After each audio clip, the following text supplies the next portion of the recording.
Check, check. Can we also get monitor as well too? Check, check. For both the mics. Check. Oh, it's not turned on. Okay. Because yeah, they're both on now. Okay, sounds good. Check, check. 1, 2. Not hearing anything in the monitor. Front of house. Check, check. 1, 2. A little bit more. Check, 1, 2. Check, check. Check, 1, 2. Okay. There's the music. Check, 1, 2. Check, check. 1, 2. Yeah, I hear you. Yeah. Check, check. Okay. I think we're pretty good. All right. We're going to get started here in a minute.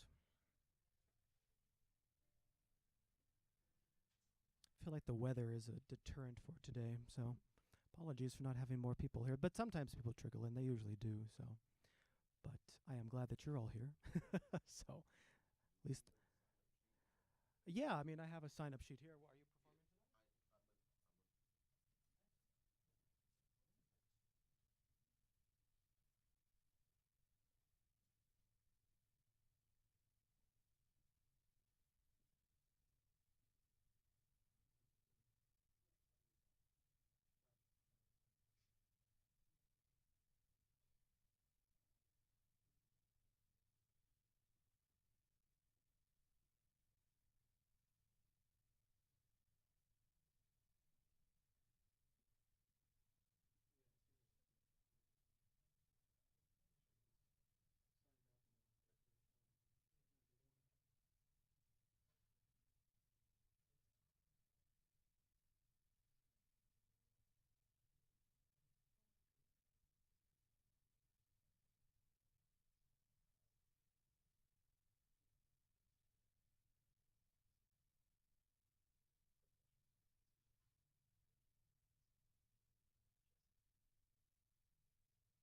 Yeah. Oh, no worries. We can get that later as well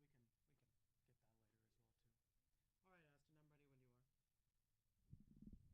All right, Aston, I'm ready when you are. Yes. Check.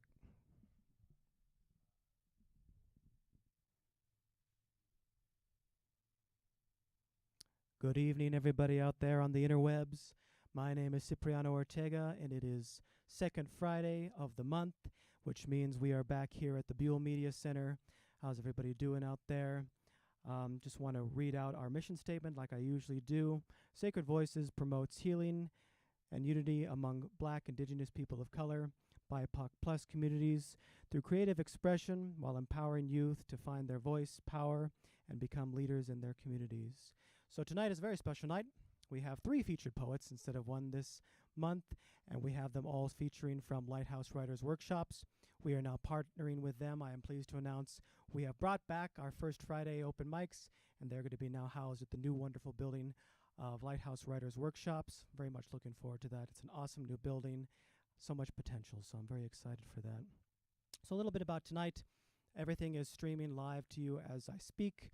And obviously, we do not censor you as performers, but if there is profanity in any of your work, don't expect it to be on public access television, but we will keep it up on YouTube and all that.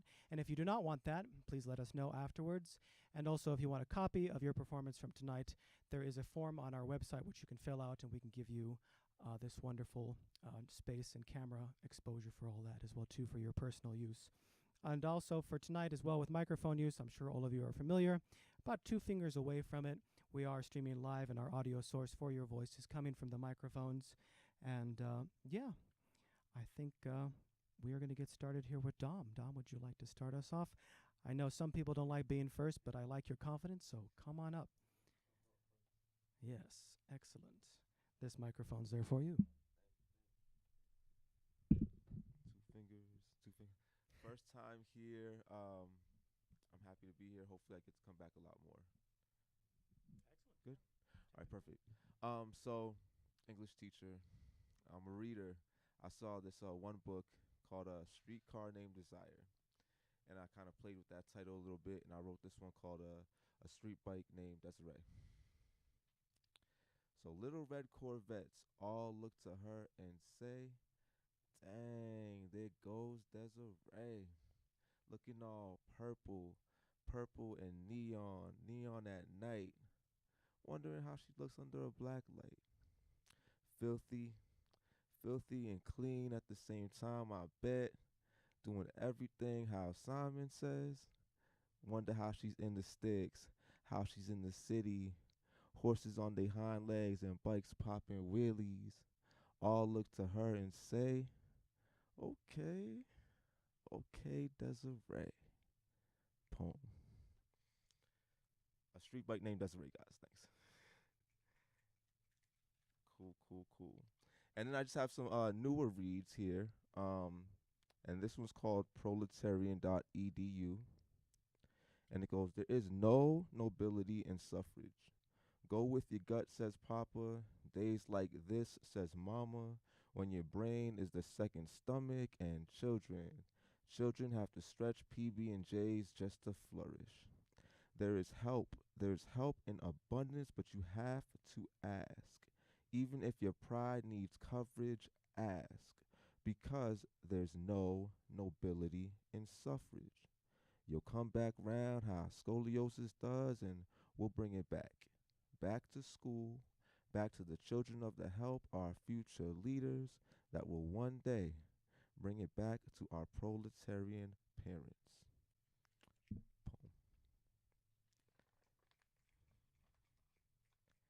Here we are. All right, guys, and this last one here is a play on a really, really good movie called Dallas Buyers Club. It's about how I survived the pandemic, and I called it Denver's Savers Club. It goes, "No broken will and empty stomachs, no broken will and empty stomachs. With humility, a humility more crisp than cool, a humility that leaves humidity dehydrated and confused, I learned to grill, to cook. As things improved financially, that tactic gave me longevity. The theory being, 5 loaves and 2 fish made him do what he did, so ramen, ground beef, tomato, and garlic will make me do what it do. Growing up, this is how my family grew, so I figured I'd go back to what I knew. Lifting as I rise because that's how I was raised. But little did I know the hard times would be healing. While living the save a dollar, make a dollar theory, earn money, keep money strategy that says 1,000 words mathematically. Savers clubs show gratitude, appreciation for labor, as Mile High on the cheap offers me up, puts Craig on every list. On the latest app for the cheapest flights, I scroll as words of past advice fly across my mind. Something like, treat the money you keep like the secrets you keep, and you'll never go broke. More importantly, you'll never lose your soul. Grand slams hit home as water saves me in the same way water can aid all. No broken will and empty stomach, no broken will and empty stomach. Word to the food bank of the Rockies." Poem. Thanks, guys.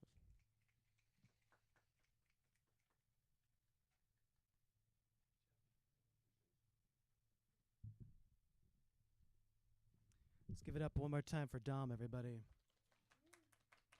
Thank you so much for joining us. And you said that you're an English teacher, is what you said? Ah,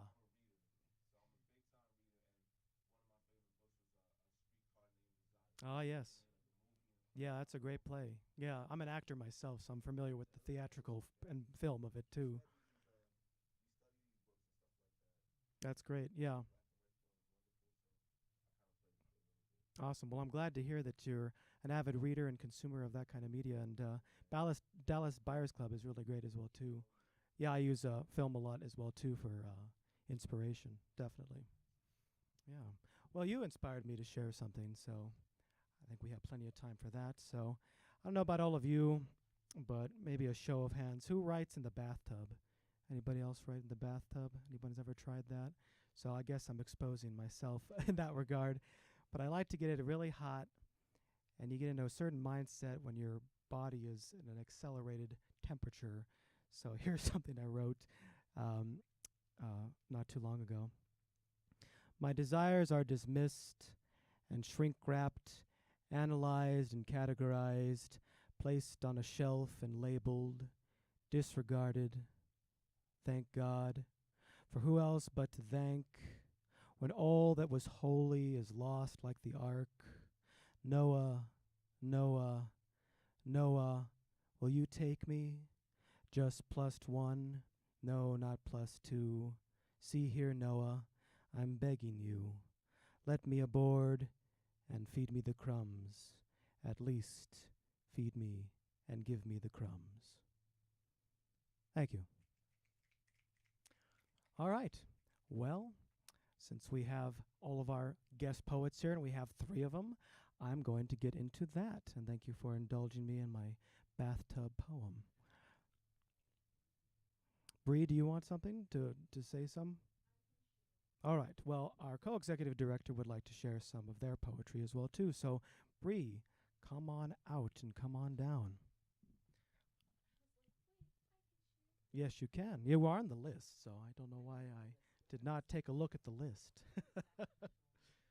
Oh, I know. Yeah. Hi, friends. Hello.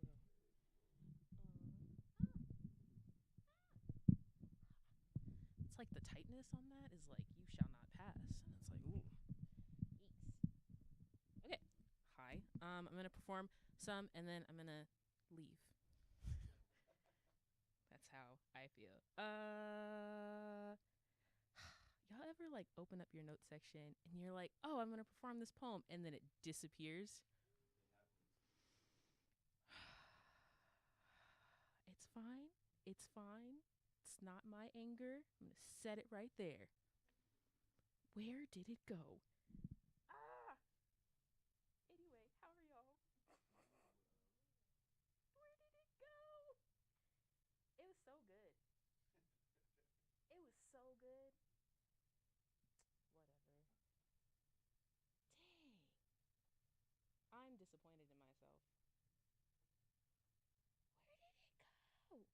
That's how you know you're a poet, when you're like, where are all my poems inside of all my poems?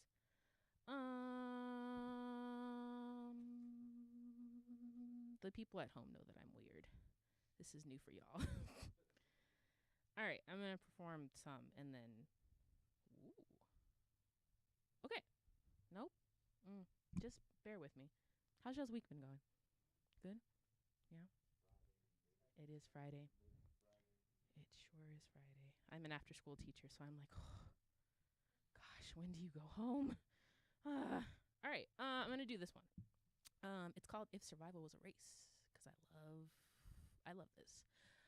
Octavia tried to warn us, so grab a handful of seeds, braid it into the closest nappy head, and send them on their way. I have no means to outrun this. I'ma fight this head on. I'ma make them work for my demise and make damn sure they ain't never gonna achieve it. I ain't dying anytime soon. I'ma live unapologetically black and carefree. Uncle Jimmy was right, I don't belong here. But where, if any, will accept the power this skin has, I wonder if I still have time to apply for my passport. Better yet, is it too late for me to catch the next flight to the moon? I want to be somewhere where existing shouldn't have to feel like a myth. I'll carry a pack of scissors, better yet a machete. A long leash is still a leash, so I cut ties to a place that never wanted me to succeed. If the way of survival's by any means necessary, then I'll feed my golden neck, ebony, jet black, crested dragon with rainbow iridescent wings, the bones of my oppressor.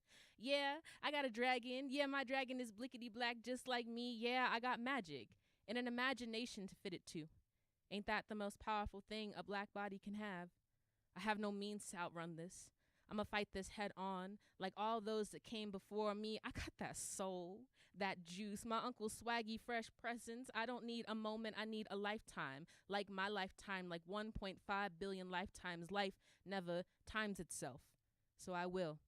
Pat Parker once said, the first thing you do is forget that I'm black. Second, you must never forget that I am black. And so remember that this black body was here. This black body existed. I, black body, survived.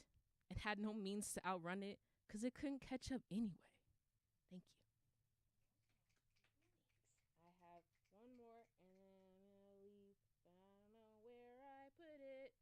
Where did I put the poem? This is the poem searching song.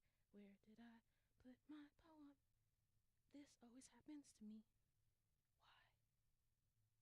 Whatever. I'm gonna do this one. This is the closest one that I found. I write poems every year of my birthday to myself because it's weird, and so I wrote this one.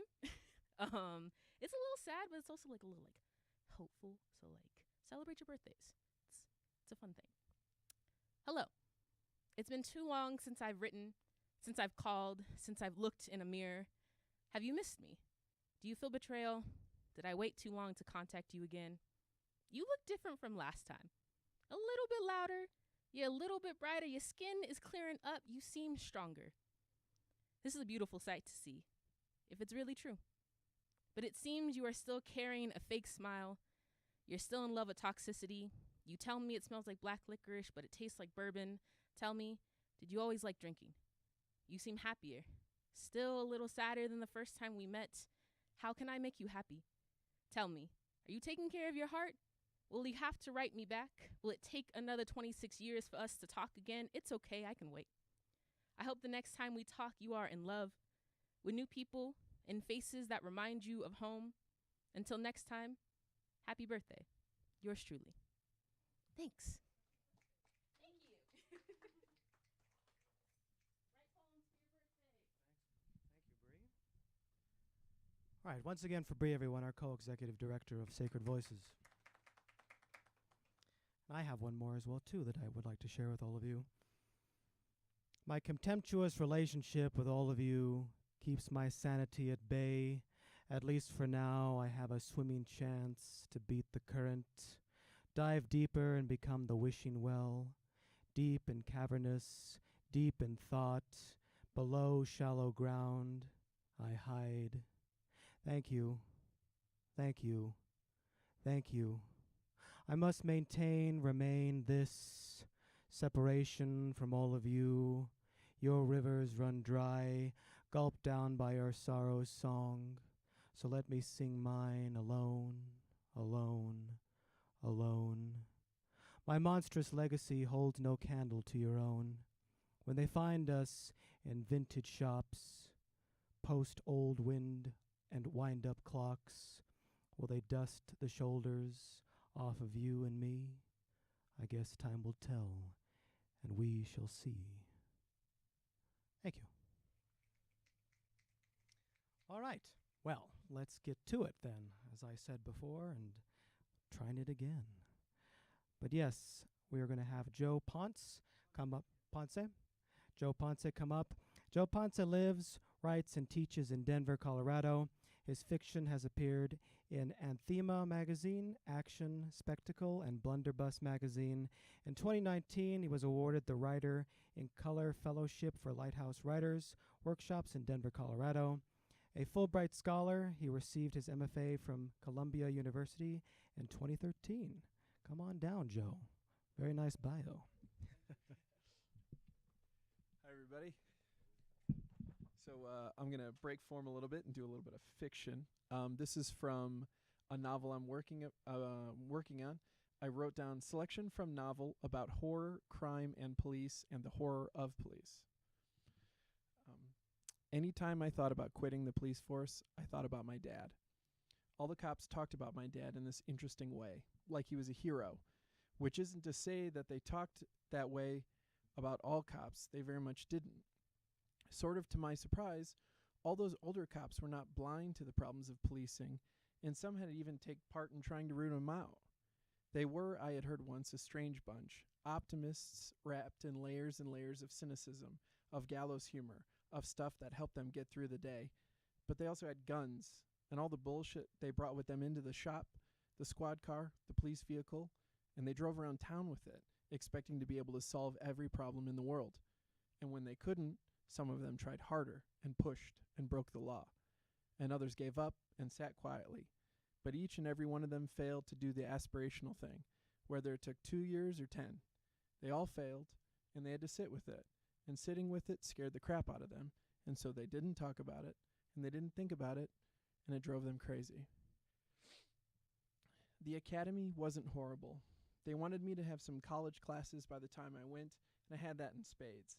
Although it wasn't criminal justice, which is what they wanted, I'd heard bad things about criminal justice, that sometimes those classes were taught by the worst kind of retired cop, the cop with a grudge against the system and a captive audience. I didn't see that, particularly because I didn't go that way. Sociology was where I went, the study of societies, which is very much what I felt like my dad might have done, is learn about how people are people. The physical stuff was a lot like what people complain about with everything else. There's no need to revisit any of this because it's not required. 6 months of my life in classes, drills, running, lifting, relays. We learned to write reports and how to deal with active shooters, terrorism, chemical gas attacks, but not how to talk to people. Lots of people in those classes were as young as I was. Some came from cop families. Some had the steely-eyed look you only got from serving, active duty, and a couple of people my dad might have called chuckleheads. Dudes who came in with all this stuff they'd learned on the internet about the sheep they'd be protecting. They were on the lookout for Middle Eastern terrorists and narco-traffickers, men on the lookout for weird haircuts, and the androgynous folk. Antifa, which was kind of like a slur when they said it, with as much power as the Black Panthers somehow, or some strange epic-level gang from some movie that never really existed in real life. The trainers tried to push these recruits, told us it was different out there on the job, in the field, riding around in a shop or a squad. They called it a shop because it was where you did your business. It was a blur of a whirlwind training, and then I was sworn in wearing dress blues. Just 6 months, and then I was in the shop driving around Chicago, Inglewood, District 7. I didn't want to join the Cheval PD, although that was an option. I was trying to make a name for myself separate from my dad and the city I came from, so I moved to Chicago, big enough and far enough away to hide. My field training officer was a no-nonsense 15-year cop named Paul Keegan, a self-ascribed Mick who'd survived more captains-in-chief than he cared to count. He said he'd seen the city change. Sears became Willis. The Bulls lost Jordan, got Jordan back, lost Jordan again. He survived Lightfoot, which, like all the liberal dreamers in charge of the city, he said, turned out to be no more than smoke and mirrors. He'd survived Blagojevich, who, like all the crooked pieces of crap, eventually realized that milking money from a broke city was like trying to get blood from a stone. Keegan only knew my dad by reputation. Back in 91, what had happened? Some of the old-timers donated blood in Cheval that summer or worked on the union charity drives. What happened to your dad, Keegan told me? Not many 20-year folks see something like that. Nobody would have faulted your dad walking away after. That he didn't shows what kind of guy he is, what kind of cop. You not riding his coattails tells me what kind of guy you are, too. There were a lot of similarities from that horrible summer in 91 also, and what I experienced when I started. In 91, they were replaying the Rodney King beating over and over on just about every television. A horrible thing, but he admitted not uncommon at the time. L.A. had a reputation, too few cops trying to do what bigger departments did with many more. It hired right out of the Marine base right near L.A., and so most of the cops still felt and acted like they were at war. And you? I asked him. Do you feel like we're at war? He looked at me like I'd grown another head. I was his P1, the lowest of the low. But he didn't run things like I thought a cop should, not like my dad, all piss and vinegar. Me? He asked. I want to go home tonight. I just assume everybody does. I try to make that happen. Keegan was a weird cop. One day we pulled this domestic between a guy and his girlfriend. They were literally killing each other, each of them covered in cuts and bruises. But as soon as we showed up, they turned on us, all that ire and frustration directed outward. Keegan said it was better, it was at us, than each other. We didn't make any arrests, which confused the hell out of me. These things happen in cycles, Keegan explained to me. We were in the shop later, sitting outside the Miracle Mile. I smelled like sweat, the smell of our shop, this empty, vacuous chemical smell. It's about police power, Keegan told me. Cops, especially Southern cops, they're descended from slave catchers. I mean, sure, some of it is respectable. The city watch derived from people who are part of the city itself, each taking a shift to protect it, switching shifts so nobody gets too powerful. But a lot of it is dealing with problems that aren't our bag. I can tell you young kids that it used to be worse, but in some ways it used to be better too. For a hot second there, I was walking a beat and knew everybody's name on the block. But then we were just trying for red light summonses because that's how the city made money, is people running red lights. I've seen it all.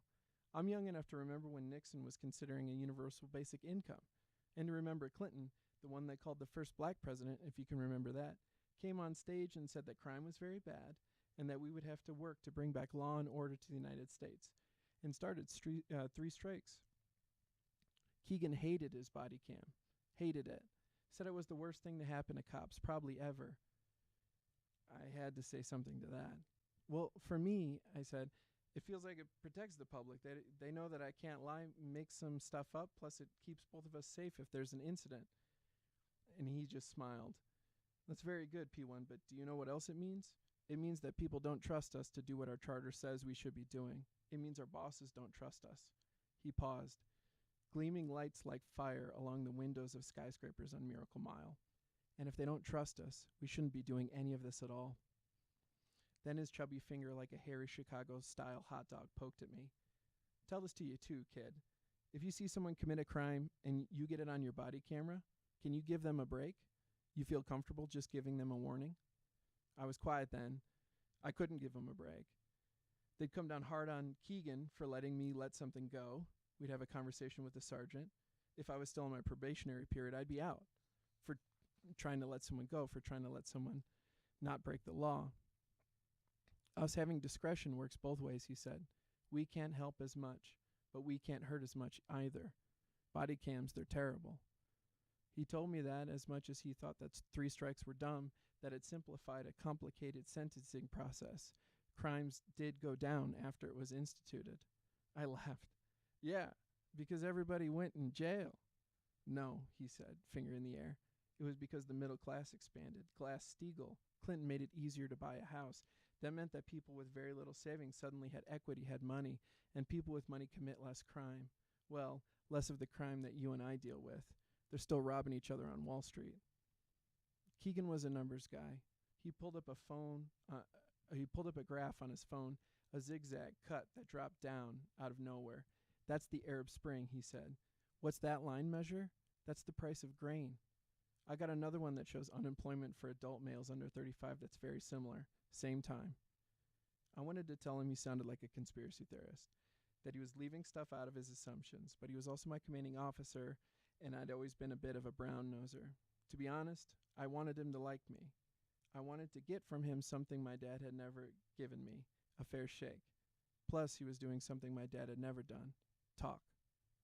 Hey, Officer Robledo, he told me, think about what you think what you want to think about all this. But stuff is connected, not just connected, beholden. The world is beholden to rules that change constantly, and people expect it to affect nothing. He told me you don't get to 20 years as a cop fighting every battle, flailing and whining about whatever new project or program comes down from the mayor or the governor's office or from central command. You come in, you do your job, you help as many people as you can, and you collar as many idiots as you need to, and not a goddamn one more.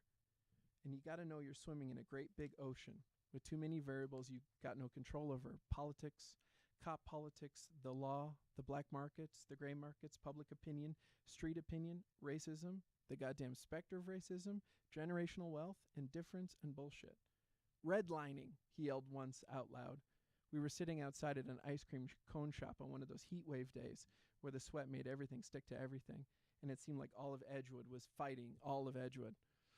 And restrictive covenants, too, of course. He pointed at the brownstones, all these old houses. Kids ran in and out of the sprinklers, and a mom sipped a can of Coke from a straw on her front porch, pursing her lips at us, which, fair, having us sitting there was the opposite of comforting to her, especially in Edgewood, but we were hot, too. Can you imagine what this neighborhood might look like if it had been allowed generational wealth, he asked me, or if any of the housing projects had been funded correctly. He held out his ice cream cone, and it took me a moment to realize he wanted me to cheers mine with his. Sprinkles scattered over the pavement, and I almost lost my scoop. With Keegan, it was strange. I had expected cops to be like stoics, like soldiers in this endless war, heroes from some 2-bit television drama. But Keegan talked. Keegan never stopped talking, which at first was frightening because I was trying to absorb it all, thinking it might be on some future test. But not one of my exams, the P100 or the entrance exam, had ever used the phrase restrictive covenant. Of course it didn't, Keegan said. It makes your job harder to have the context. You learn the context later. Context takes time. It's why community policing was such a big deal. Make the new guys who want to be superheroes provide support and rapid response teams, and have the veterans, and here he cleared his throat and puffed up his chest, actually work on making the community safer. I learn everyone's name, they trust me. I learn their stories, they learn mine. Then I'm not just some white D-bag with a gun poking my head into other people's business. I had my problems with being a cop. I'd seen other cops do messed up stuff, and then seen other cops in the presence of doing something messed up go absolutely silent. I'd seen them lie for each other in front of their wives and twist up somebody they didn't like. Keegan, to all of this, said I needed to keep my mouth shut, lest I get a reputation as a guy who other guys couldn't trust. He said that even if they were dirty, if I was ever an officer in distress, I still needed them. I needed them to respond so that I wouldn't just hear the sound of static if I ever needed help. My dad had never talked about being a cop as an honorable job. It was a job, presumably one he could do without a college degree and without the sort of manual labor that had driven his own father into the ground at 55. Dad hated the Cheval winters, hated wearing double layers of thermal sitting outside in a squad car and waiting, he said, for idiots to be idiots. For as scary as my dad could be when he was yelling, he hated conflict, but he was also easily frustrated, which made him into the kind of scary cop that put the fear of God in people. If you pissed him off, something was very wrong, they said, but you saw a whole different version of Billy. He didn't consider it an honor because of what he'd seen very early, the dark side, the places where the rules couldn't reach and didn't cover, how justice was cold and biting and meant to be impartial. And so what he often found on the streets was heat, was blood, was revenge-taking and bitterness and prejudice. And because he was Mexican, he just took it. Because that's what you did. Because he was good at nothing else, and he didn't ever want to hear only that sound of static on the goddamn radio. He held the line. What's wrong with you? Keegan had been staring at me. My ice cream cone had melted down my hand, and a moving line of black on the sidewalk was already starting to steal it away. Sorry, I said, just trying to make some sense of things. Nah, he said, crunching on the end of his cone. You want your rules back. Remember rules? Remember being a little kid and being told, go to school on these days, and then you got the weekend and you can do whatever you want. And then you found out about summer and you lost your little mind. But every year around mid-July, you started to get afraid at the end of summer, the coming of the structure. But the structure is what makes the summer good. It's what holds the summer together. He pitched the paper end of his cone in a garbage, wiping his hands on his black trousers. But now it's all summer, kid, and you're scared. What you really want is that world of rules back, where everything makes sense and nobody's expecting you to make up your own mind. I can't give that to you. To be honest, you don't want it. I worked with Keegan for about another year. He didn't get shot or anything, just took an early pension when the city offered it. The older cops were too expensive. To me, it seemed like the dumbest stuff that the city could do. He lives in some suburb now, and sometimes he calls to check in, ask me how I'm doing. And I lie, and I tell him I'm fine, and I'm going to do this forever.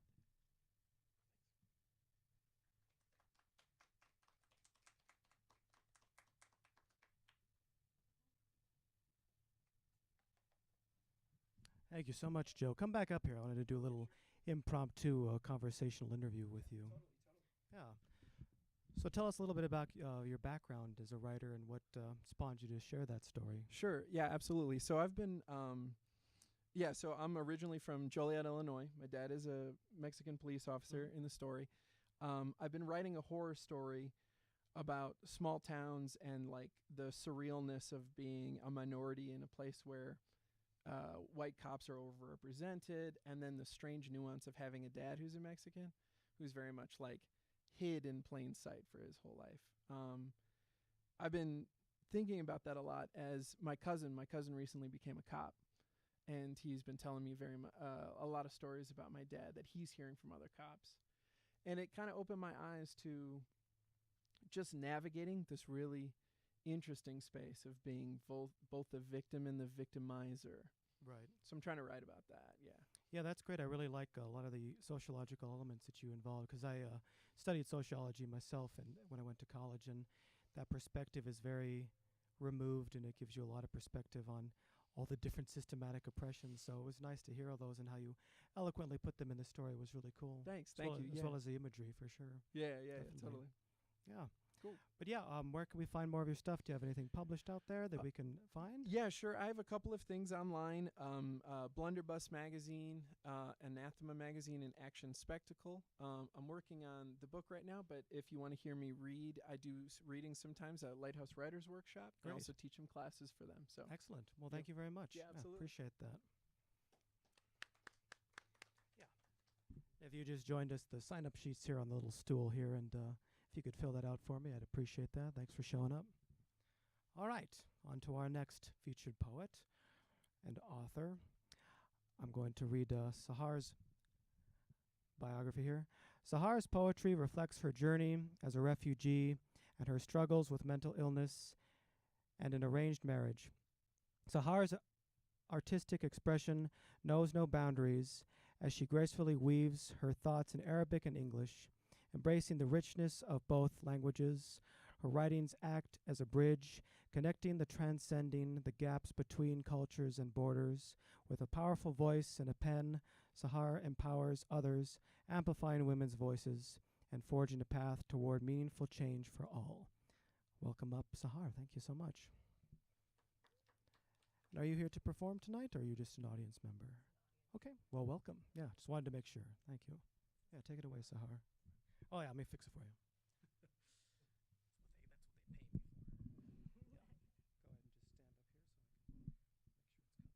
Yeah, that's good. All right. I feel incredibly grateful to be here tonight with all of you. When I first moved to Colorado in 2021, I was searching for a creative community where I can express myself freely and truly. And I found Lighthouse Writing Workshop. I was just telling him about it. And through that, I was able to participate in several workshops and events. And I was able to also participate in the New Voice Fellowship program, which allowed me to take more workshops, classes, and English is not my first language, although I teach English as a second language. English is my third language. So I'm good at with writing words, but I'm not good at speaking the words. So bear with me. Okay, how is that? Is that better? A little bit close. Is that better? Is that better? All right. Okay. All right. Through my writing, I explored my struggles with growing up during the war, as a refugee, as in my arranged marriage, my depression, my escape from California, my love affair in Morocco, and my estranged relationship with my daughter. It's quite a mix of experiences, right? So, thank you for being here tonight, and let's get started. My first poem is called Home. Growing up, my house was destroyed twice and rebuilt twice, so I really did not have a sense of home. So this is home. Born choiceless to an overcrowded home, a little girl's house hides behind an overgrown jasmine tree, green arched door, Mediterranean breathe, sirens, another attack, no home, just a UN refugee tent, a refugee, then an immigrant, a 16-year-old bride, a 27-year-old groom, a little girl's home, marriage to be doomed, depression ruling, kids screaming, empty cup, exit signs but no exit doors, tears of purple rain, eyes that witness so much pain, despair and marital affair, longing for a home, not sure where, adult children still screaming, spinning the chair, wounds etched so deep it must be a generational thing. Home is many things. Home is not a stop sign. Home is a peace of mind. I'm home, she said. How can home be so thorny? Foreign desert and a foreign accent. She lands in a kingdom in Africa. Wise and mature, but not a clue for sure. Love so fuzzy and cozy, threatening and scary. Never seen a green-eyed nomad. Tribal ritual and a second marriage. Wings crocheted with a double stitch. Full cup and a broken saucer. Few spillage but a squeaky clean attitude. Nerve of steel, scared she was not, scared she must have been. unlocked her voice. No one screaming. She managed. She has grown. She stood in history. She was the first. She was the beginning, a little girl's home. Thank you. This one I call the morning after. This is related to war, so there's a trigger here. So, just a trigger. We finally fell asleep at the crack of dawn, holding each other's clothes for warmth. Hearts beat faster with each loud thud. Hand trembled. Tears rolled down brown cheeks. We were one, even though we didn't talk before. We were strangers, no home to go to, no school, and no work to report to. Just a union between souls, experiencing harmony within the chaos. Bodies prayed harder than their souls. We cuddled and hugged each other. We kissed and made promises. We apologized and offered help. We were one, no home to go to, no school, and no work to report to. We were stuck together for a week now, playing board games, singing songs, knitting hearts under the candlelight, napping, eating halva and napping some more, telling jokes, playing drums on a metal tray. We finally fell asleep at the crack of dawn. The melody of bullets and rockets ceased with the crack of dawn. The sun shined on what it was once life, now dead and screaming. I held my mother's hand as we emerged from the underground shelter. It's too bright, no home to go to, just rubble and ruins. Ancient world was once home, now is just a block of Swiss cheese. Bullet holes penetrate walls, but it could never penetrate our resilience.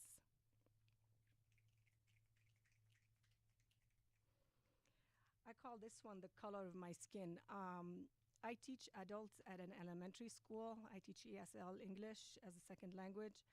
So I walk the hallways with small kindergartners and cool, hip, too good to be here, fifth graders. So as I was walking the hallway one day, I spied a mural with children describing the color of their skin. It got me thinking of the color of my own skin. Am I brown? I said. I'm olive skinned. That's an adjective I'm supposed to use. I'm the color of a burnt pancake, but not quite brown. I'm dried up pomegranate skin brown.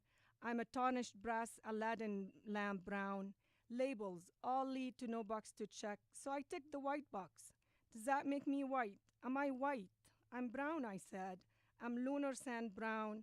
I'm the fairy tale princess of the dome. For years, my skin wasn't my own. They covered it and concealed it and called it their own. No matter what's the color of my skin, I'm grateful for the skin for holding me in and hiding my real scars.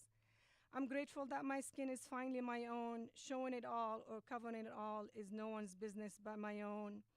Each wrinkle is a chapter of its own. My skin is the color of me, standing feet deep into the Mediterranean Sea.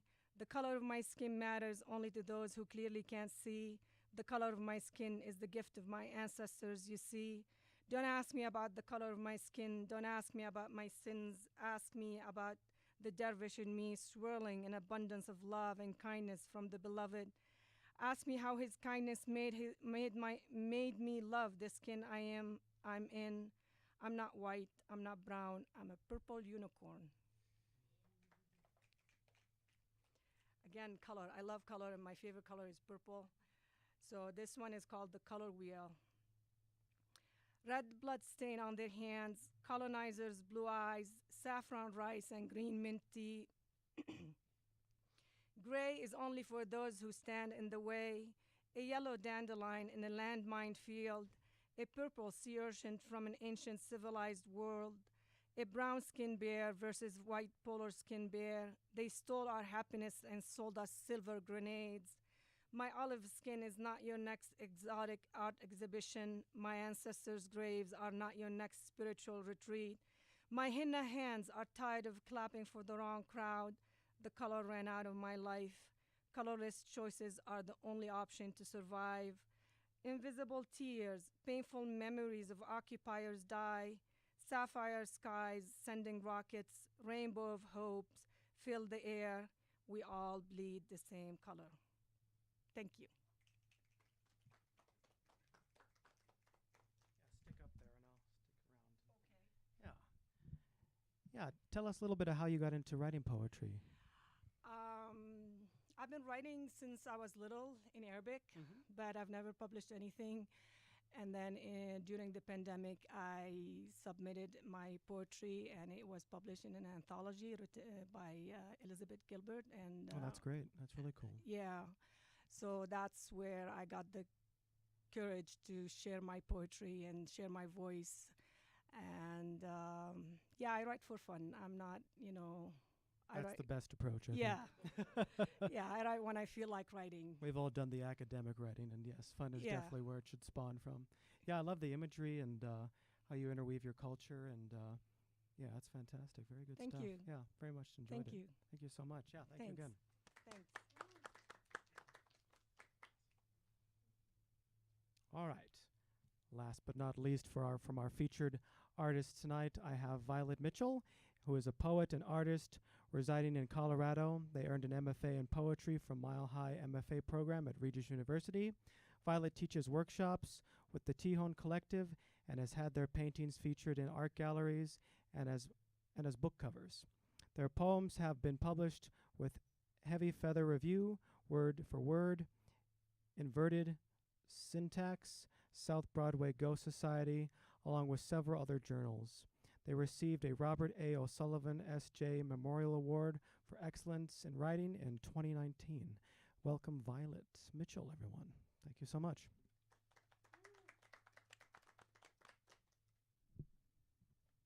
Hello, everybody. Thank you so much for having me. I'm very honored to be here. And also, the two other featured poets were quite beautiful. So, and the other open mic. So, thank you all for sharing your voices. I was invited here as part of the Queer Creatives group with Lighthouse Writers Workshop. And one thing that I really treasure about Lighthouse is that they know that telling stories will always be sacred. So, this first poem is called You Buried Me Right Where I Belong. Baby, I watch you, watch me destroy myself.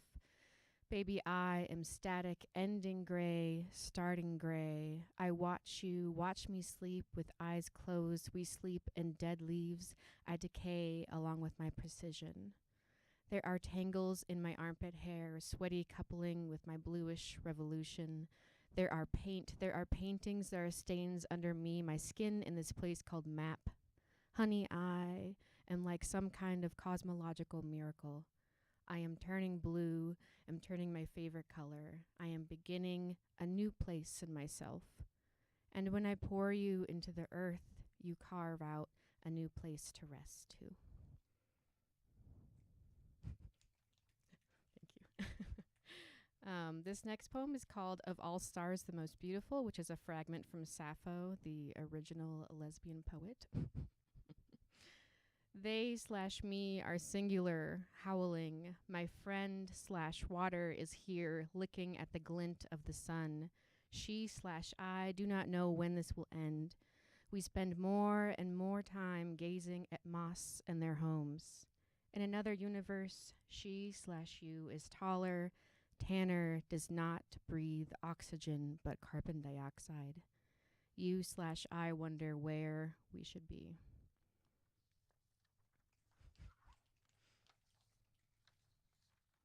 All right, and then this one is part of the manuscript that I wrote with the Mile High MFA at Regis University, which I entitled Dear Universe, Everything in Me You Eat. This poem is called And You Give Me a Pocket-Sized Rainbow.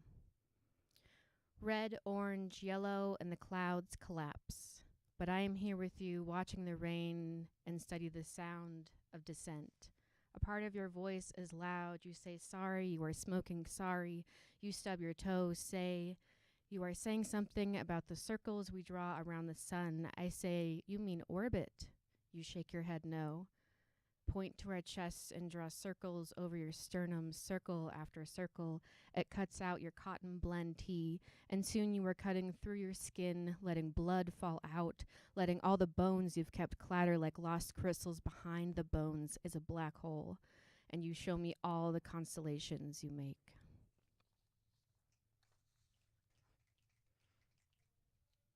This next one is called I Was on Fire, Where Did You Go? Which is a really great line from a song that I love.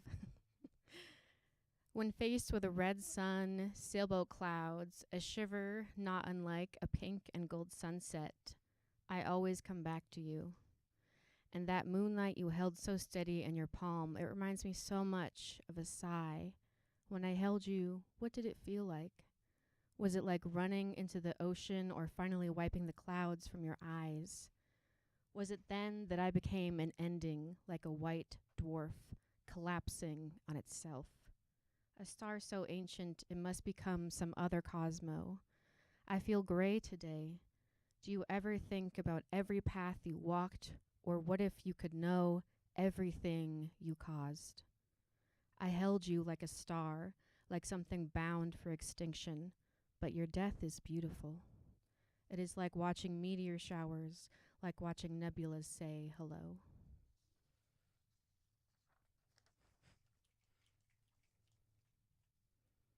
Okay, this one is called String Theory, which I originally wrote as the painter's brain chemistry, which was in my first chapbook a long time ago, called 1962 McCullum Road, not officially published, but I decided to use that and kind of morph it to fit into my book about astrophysics and loss and all of that. So this is string theory. I'll tell you, this is what astrophysics is. Knots of decisions of parallel selves in each atom, the strings tying ourselves to ourselves. In the subatomic world, our ideas are slower, just choices. Yes or no. Could I travel the length of the universe in one sleep? Could I find myself as a black hole someplace else? We can have no closure here. In the real world, there is a bench. The seat is rotting and your nails are scraping off the paint. I tell you, every moment is a choice rippling.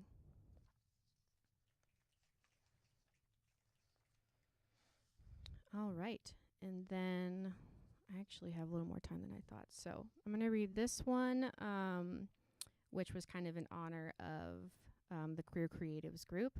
So I looked at the etymology of queer, and some of its like original meanings took me back to a phrase, there is nothing as strange as people. And I thought that was amazing. So I named this poem after that.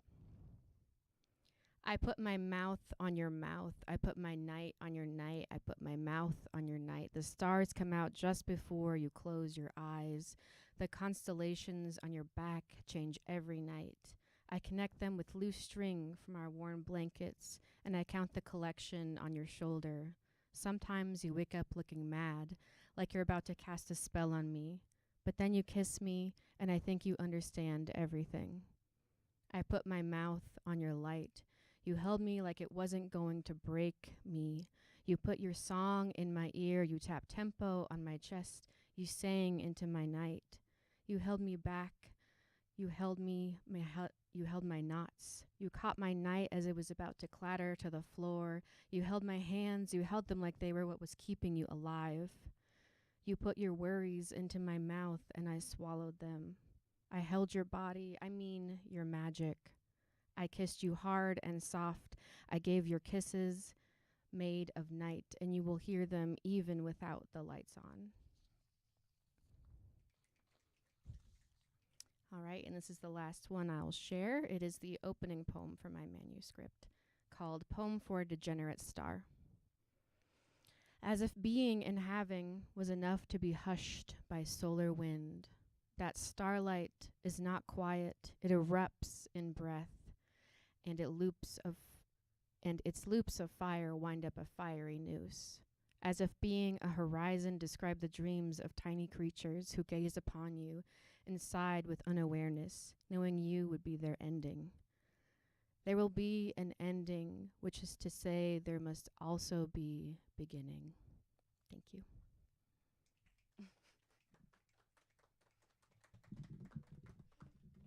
Well, thank you very much, Violet. I really enjoyed that a lot. Thank you. What I took note of is a lot of the scientific references as well too. What makes you mention that stuff? Because I do similar stuff in terms of mentioning science and biology. I like that. Yeah. So I really like research that's based on real life and science, and I love to find out weird things about the world that we've learned. And for my manuscript that I wrote at the MFA, I did a deep dive on astrophysics. So I learned a lot Yeah, that's really cool. I like about the string theory, and it yeah, is yeah. complicated. It is definitely. But what I was really writing about was parallel universes and kind of the grief that and how we use parallel universes in our mind to kind of cope with grief, and how we imagine our loved ones doing things with us or what they would have said to us to kind of get through their being gone.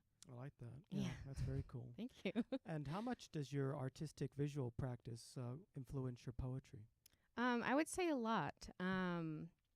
I observe a lot of images, I think, in the world, and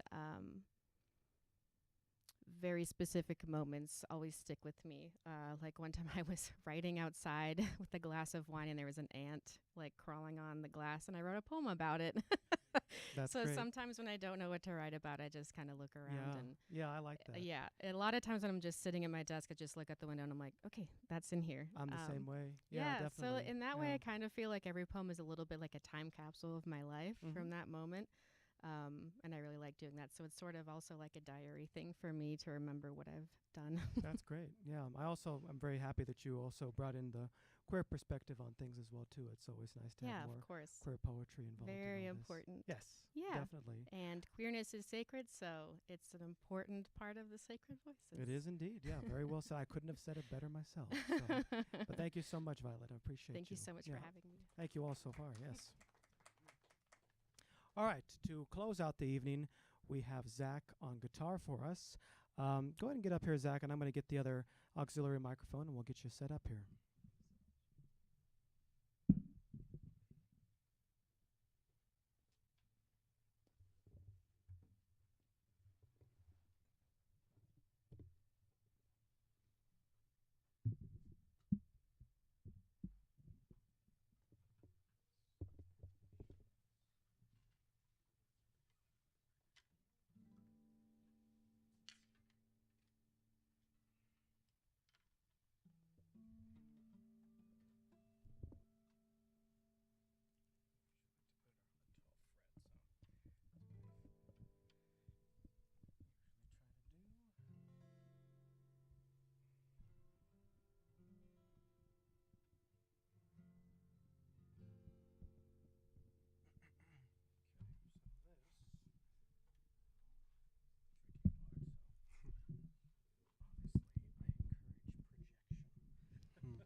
I'm a quiet speaker.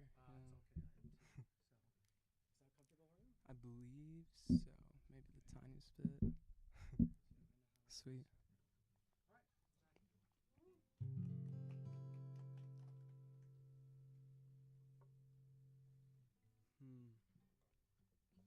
Sweet. Hey. Yeah, it's a beautiful space. Literally just found out about this space like 30 minutes ago, so very thankful to be here. Let's see. This is a song called Watered by the Rain.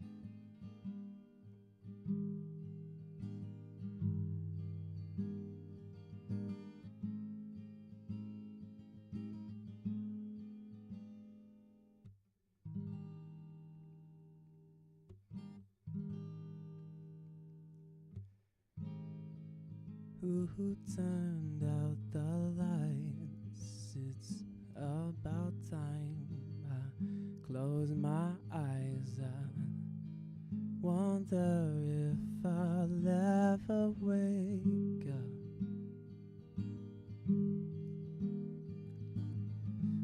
door opens, crack at dawn. I got no sleep, nothing's wrong. I wonder if I'll ever give up.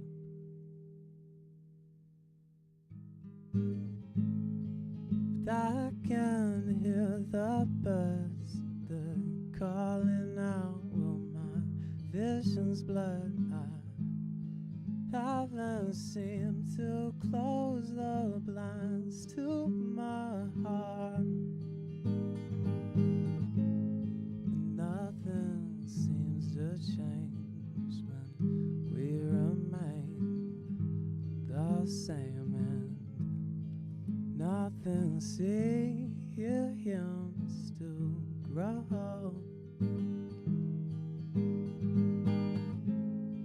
Watered by the rain, the pain remains, but seasons change. I'll leave it up to God, watch me grow. Oh, oh, hey, oh, yeah, da da da da, yeah, yeah, oh, oh, oh, yeah, da da.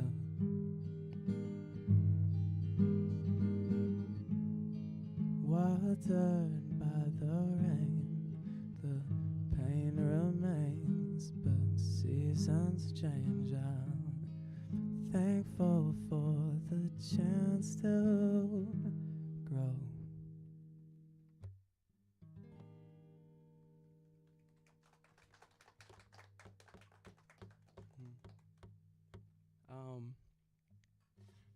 Yeah, there's actually a poem that goes with that that I'll read quickly. It's called Blossom Flower. I think of you fondly as a West Shore mist evades my gaze, dousing my essence with presence and purpose and self-love. It lingers in droplets like memories, unadulterated by time, like black and white photographs, encapsulated in a moment here and another there. Yet I question if this color I see before me now will ever fade, dancing passionately too close to the sun, like expired film, knowing the very thing that breathes each intentional moment, life, may very well destroy it in the next. Stolen, as this world is delicate, as your essence may evade my presence within moments, as nothing will ever be as intimate in relation as this mirror I see before me now, watching light dance with our shadows, effortlessly hidden in the mist. So, blossom flower, while your essence lies dormant from my eyes, yet not dormant from my heart, yet still blessed by our sun, as this is all I have ever wanted.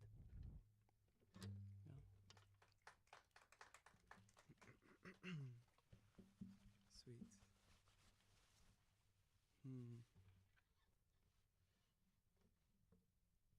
This is a new one from last week. I think it's called I Go. I'm not sure yet, but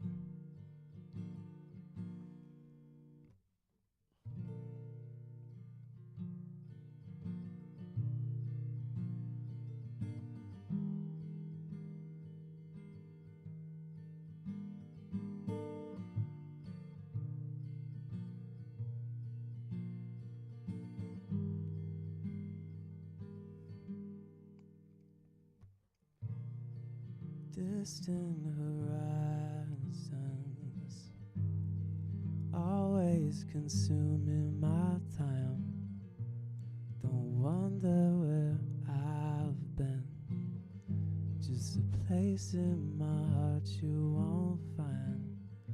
Always knew we would wander, knew we would lose track of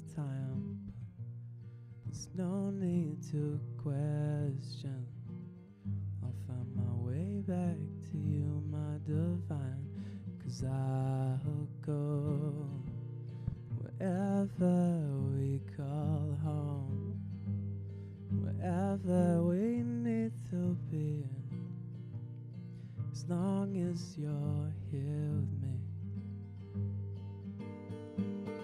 I'll go wherever we call home, wherever our dreams come true, as long as I'm close to you. Climbing mountains, losing sight of the fountain of youth, having a doubt that I'll be climbing these mountains with you in time. Couldn't seem to get you off of my mind, always hoping that you'd throw me the line, always wishing that you'd miss me this time. But this time I'll go wherever we call home, wherever I need to be, as long as you're here with me. I'll go wherever we call home, wherever our dreams come true, as long as I'm here with you. Oh, yeah, yeah. Oh, hey, yeah, da, da, da. Oh, yeah, yeah.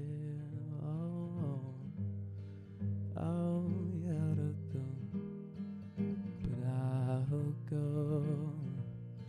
wherever we call home, wherever we need to be, as long as you're here with me. I'll go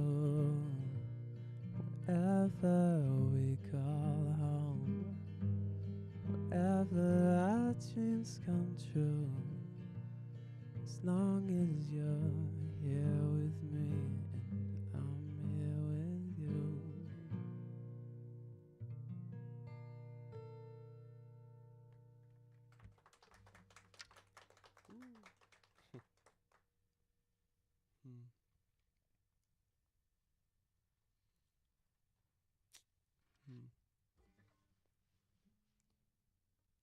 Yeah, this is new. Have a little bit of a verse that goes with it, and then might just freestyle. But yeah, had a close friend pass this last week in the mountains, and yeah, a lesson learned from her to live life in the moment, because this is all we have. So yeah, it's called something about dreams. I'm not sure exactly, but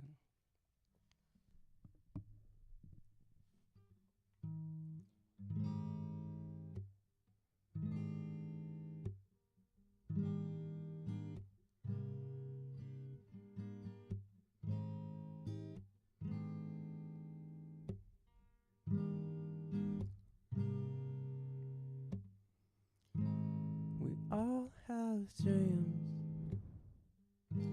but not all of us get the chance to see them conceived. Hope you believe in yourself. No, we all have dreams, but not all of us get the chance to see them conceived. But we all have dreams, we all have a purpose. There's no time to waste, no time to be perfect. Perfect imperfections, lessons in the blessings, but I can see distance of horizons in front of me. Oh, as long as you believe where you are has a purpose, don't be looking far. Don't be trying to find different places, hesitating, always contemplating things in your head. Well, you go to bed, but we all have dreams. Not all of us get the chance to see them conceived. Hope you believe in yourself, yeah. What if we opened up our minds to other things we need to leave behind? I'm walking in blind, but I'm losing sight of horizons.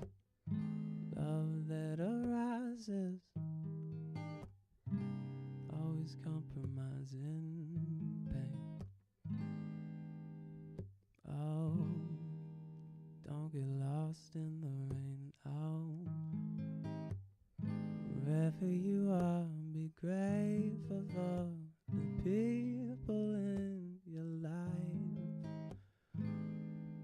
Wherever you need to be is here.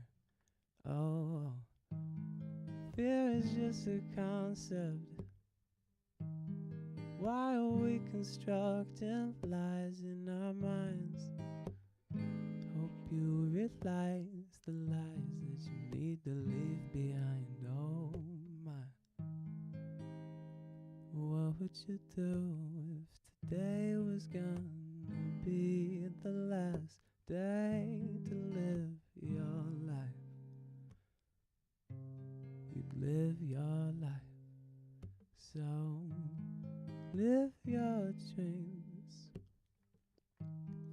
follow the streams, live your life in the moment.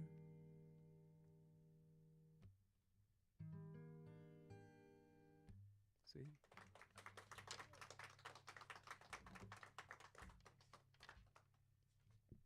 All set? Yeah, any last words for you? At least for tonight. Yeah. Where can we find you? Do you have your work recorded or anything? It's so funny. I've been working with kids for a while, summer camps and wilderness therapy lately, and every single time I play, they say you should put music online. Well, it just so happens that me and Aston Lopez, the co-executive director of Sacred Voices, are both audio engineers, so we've had other people come on, and we can schedule you in the studio, so just say the word. That goes for anyone else who knows, or if you're a musician as well, too. We do that as well. So we can talk maybe afterwards. Any social media or anything yet? Yeah. Zach Scott _7. That's ZACHSCOTT _7. Sounds good. Yeah, and as a reminder, for anyone who performed tonight, if you'd like a copy of your performance tonight, there is a form on our website where you can request it, and we can send you over the performance as well, too.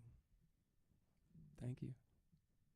Yes, and also everyone who's performed tonight gets a sticker as well, too. So, You? yes, a nice new sticker for yourself.